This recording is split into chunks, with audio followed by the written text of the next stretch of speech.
السلام عليكم ورحمة الله وبركاته. ازيكم عاملين ايه؟ يا رب تكونوا بخير. يوم جديد وجولة في شقة الإسكان الاجتماعي 90 متر. استلام شقة الإسكان الاجتماعي 90 متر بعد انتظار تقريبا حوالي سنتين. الناس اللي لسه ما استلمتش هقول لكم تفاصيل النهارده في الفيديو، بس تابعوا كده معايا وركزوا في الفيديو عشان برضو هقول لكم بعض المعلومات ان شاء الله تستفيدوا منها، وكل الناس اللي محتاجة حاجة ان شاء الله تطلع من الفيديو ده مستفيدة. ده شكل الشقة. هي 90 متر في العقد، بس ممكن تكون حوالي مثلا 80 في الصافي بتاعها. تمام. بمجرد ما بندخل من باب الشقة بيكون المطبخ كده على جنب او في الوش، والريسبشن والاوض في الجنب التاني. تمام. بيسلمك الشقة بدون طبعا مفتاح، لان انت كده كده هتغيري المفتاح، او بيبقى مفتاح عشوائي قوي ضعيف جدا كده، فبتغيريه على طول بمجرد ما بتستلمي.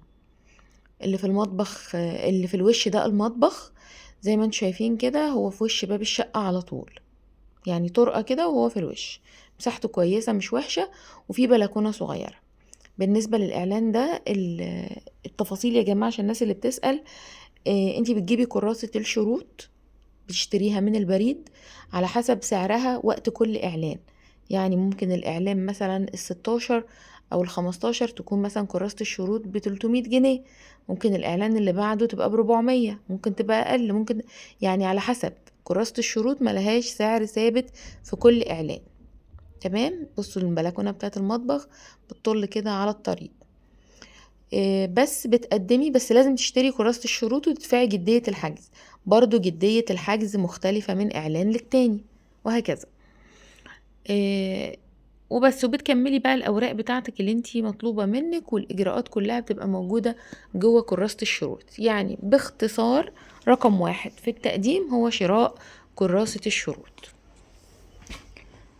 بعد ما وريتكم بقى المطبخ، هنا بقى الريسبشن بتاعها.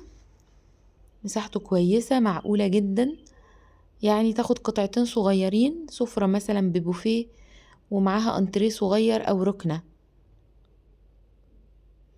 ودي البلكونة زي ما انتم شايفينها كده.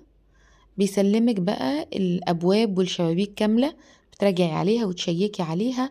والمفروض ان هو بيسلمك كمان الشقة باللمبات بتاعتها بكل حاجة، يعني يسلمها لك منورة وجاهزة على السكن على طول.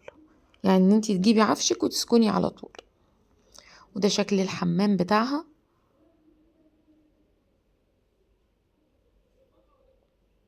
حمامها برضو كويس، مش وحش اهو.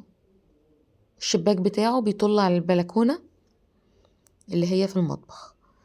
وهنا كده دي اول اوضة. طبعا اللي في الارض ده سيراميك، بس هو طبعا اللي التراب مغطيه مش مبينه اهو. دي اوضة تقريبا 3 في 3، ودي تقريبا 3 ونص في 3 وربع مثلا، حاجة كده. الشقة الشبابيك بتاعتها كلها بتكون بتطل على الشوارع. مفيش هناك في الإسكان ما بيعملوش حاجة خالص تطل على منور. فاهميني؟ كل الشقق بتطل على الشوارع، سواء بقى جانبي أو أمامي. كلها بتطل على شوارع واسعة. ده كده الشباك بتاع الأوضة اهو. شباك كبير كده، والشمس الحمد لله داخلة كده، والهوا من كل حتة، فما شاء الله يعني جميل جدا اهو. دي الأوضة التانية زي ما قلتلكوا. ونيجي بقى للأوضة التالتة والأخيرة. هي 3 غرف لأن هي 90 متر محدود الدخل. في نوع تاني في محدود الدخل بيبقى 70 متر، بتبقى أوضتين وصالة صغيرة قوي. 70 متر في العقد يعني تقريبا بتكون حوالي ممكن 55 أو 60 تقريبا يعني صافي.